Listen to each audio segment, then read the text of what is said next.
And welcome back to another edition of 60 Super Bowls in 60 Days. What does the Return of the King, The Empire Strikes Back, and Terminator 2 have in common? Well, they are considered one of the greatest sequels to ever grace the film industry. Because let's be brutally honest, sequels are really, really hard to do in terms of maintaining the storyline and the budget and to trying to capture the appeal of so many fans who love the original movie, and sometimes it works, like the movies I mentioned, and sometimes it did not work, like the millions of sequels being chugged in for your IP addresses and entertainment, of course. The Super Bowl is literally no different. We got rematches from the 70s involving the Cowboys and the Steelers. We also have Cincinnati versus San Francisco, which was two incredible matches back to back with literally the same result. It is hard for a Super Bowl to even have the same results. You got to see like two different teams winning the whole thing, which is hard on itself, especially in a Super Bowl. Super Bowl 46, which is taking place on February 5th, 2012, in the Lucas Oil Stadium in Indianapolis, Indiana, is probably the biggest test of that theory. Once again, we get the New York Giants, and once again, we get the New England Patriots facing off in the Super Bowl. Now, the last time these two teams met, it was Super Bowl 42, one of the greatest upsets in all of history of the Super Bowl, when Tom Brady and the undefeated Patriots lost to the plucky underdog New York Giants and Eli Manning. Now, 4 years later, the Patriots, not undefeated, but still favorites to win the Super Bowl, taking on, once again, Eli Manning and the plucky Giants. This time at the home of his brother's team, Eli Peyton Manning, formerly of Colts. Let me just rephrase that one more time. He is playing in the same stadium as his older brother, Peyton Manning, used to play in. So this added a lot of pressure to him. But also, many people might be thinking, if you're a New England Patriots fan at the time, yeah, Super Bowl 42 was painful at that time. But if things didn't go our way, we could have won that Super Bowl. So, and yes, teams are different and all kinds of stuff. It's a year-on-year thing. It's harder to win Super Bowls than don't get there. But many people must be thinking, okay, yeah, sure. These two meet. New England Patriots will win again, and the Giants may lose like 35 to nothing or such. Unfortunately, I have some very bad news. It did not happen. The Giants did it again. 21-17 against the New England Patriots. This is the Giants' fourth Super Bowl ever, and as of this recording, the last time we ever seen the Super Bowl. So let's get to the statistics. Eli Manning, the MVP, 30 of 40 for 296 yards and a touchdown. Tom Brady, 27 of 41, 276 yards and two touchdowns and an interception. For the Russian, Ahmad Bradshaw, 17 carries for 72 yards and 4.24 pop and a touchdown. Brandon Jacobs, 9 rushes for 37 yards, 4.111 a pop. Ben Jarvis Green Ellis for New England, 10 carries for 44 yards and 4.4 pop. Danny Woodhead, 7 carries for 18 yards a pop and 2.57. Wes Welker, 2 rushes for 21 yards and 10.5 a pop. For the receivers, Akeem Hicks, 10 catches for 109 yards and 10.9 a pop. Mario Manningham, I'll get to him later, of course.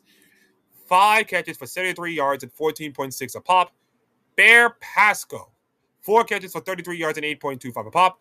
And the salsa dancing mighty brilliance of Victor Cruz, 4 catches for 25 yards and 6.25 a pop and a touchdown. For the New England Patriots receivers, 7 catches for 60 yards and 8.57 a pop. Danny Woodhead, 4 catches for 42 yards and 10.5 a pop and a touchdown. Aaron Hernandez, 8 catches for 67 yards and 8.838 a touchdown, 8.83 a pop and a touchdown. Deion Brand, 3 catches for 45 yards and 15 a pop. And that was it for the receivers. Now the real story comes from the defense. Chase Blackburn, interception and 6 tackles. Justin Tuck, 2 sacks and 3 tackles. Henry Hinoski and Chris Nee with a fumble recovery. Michael Boley with 10 tackles. Deion Grad, Kenny Phillips with 6 tackles. Entre Rowley, Aaron Ross, Jaquan Williams with 3 tackles. And that was for the Giants defense. So they really keep Brady on the reps, which is, by the way, the same thing that happened in Super Bowl 42. Oh, who knew? For the Patriots defense, they did not bad. They did okay themselves. Mark Anderson, 1.5 sacks and 5 tackles. Brandon Derderick, sack and a tackle. Rob Nikovic, zero point 0.5 sack and 4 tackles. Gerald Mayo and Brandon Spikes, 11 tackles and a forced fumble. Devin McCourty, 7 tackles. Patrick Chung, 6 tackles. Kyle Arrington, James E. Hidigbo, and Antoine Molden, 5 tackles. And Sterling Moore and Vince Wilford with 3 tackles. For the kicking and special teams, Lawrence Tynes with 1 for 1 on PATs and 2 for 2 on field goals. Stephen Gostkowski's 2 for 2 on PATs and 1 for 1 on field goals.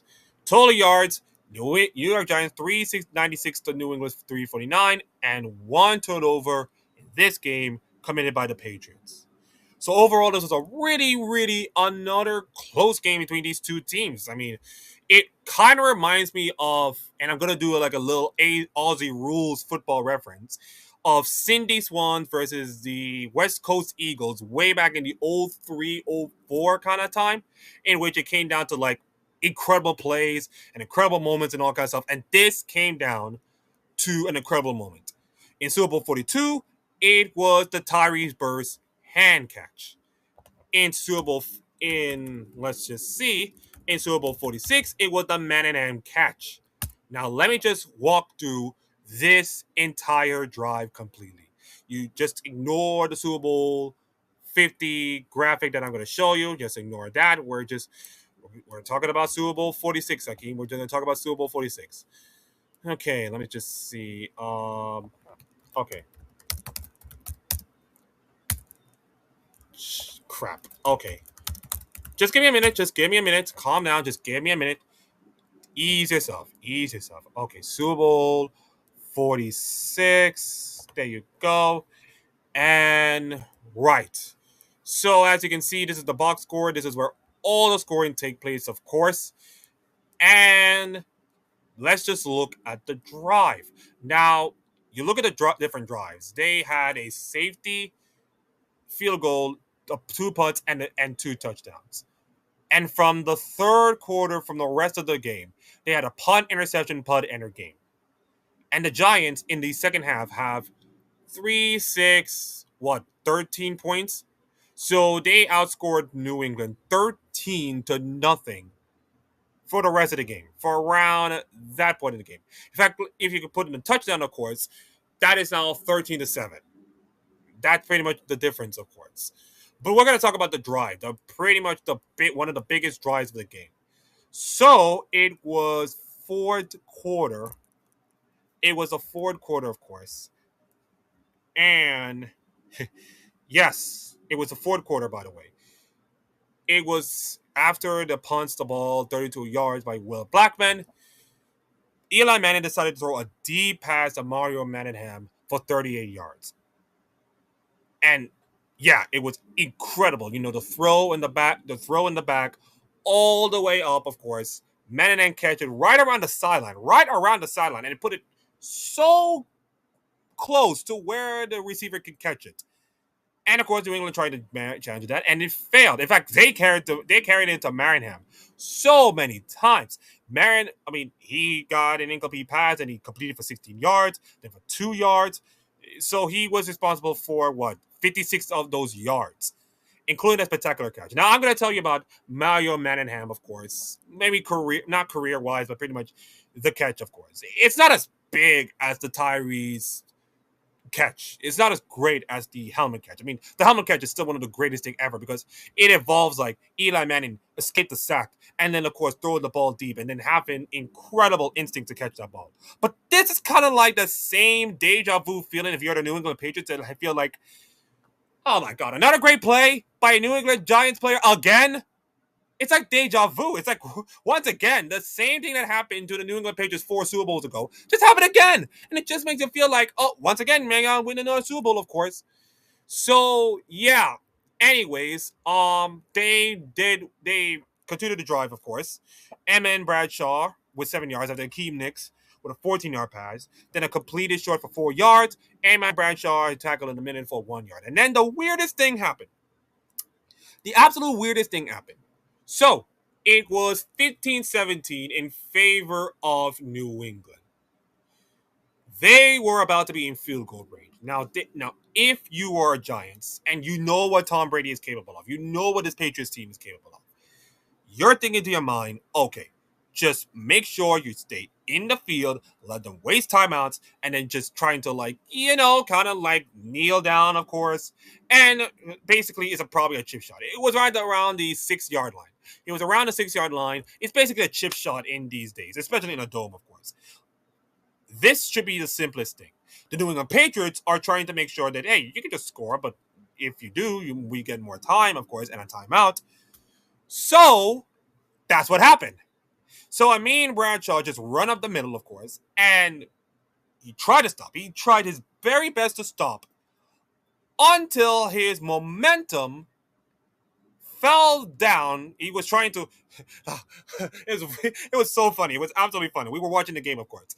Uh, so he was running, of course. He turned around on his butt, trying to stop the play, and unfortunately, his momentum carried him into the end zone for the most unlikeliest game-winning touchdown you'll ever see in your life.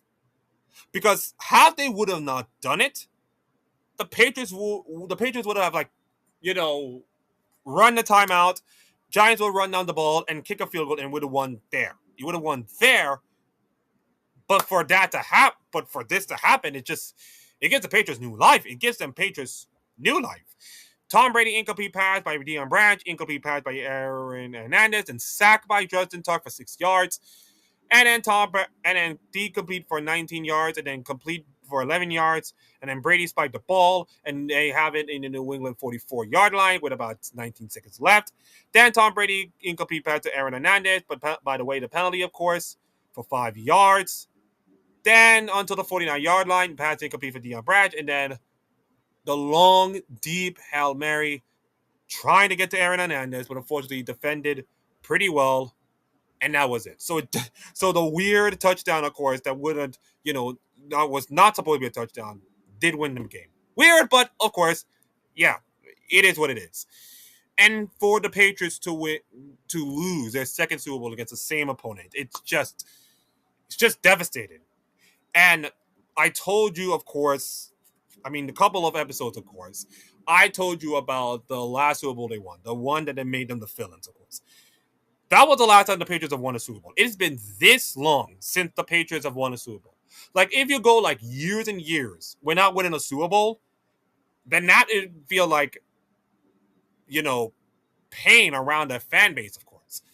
That everybody was thinking, oh, we had this incredible dynasty and now it ended like that. And it happens, dynasties come and go, of course, but for them to not win a Super Bowl this long and to lose twice against the same team with the same quarterback who makes same spectacular plays, the two most spectacular plays ever, it's just wild and mind-blowing, of course.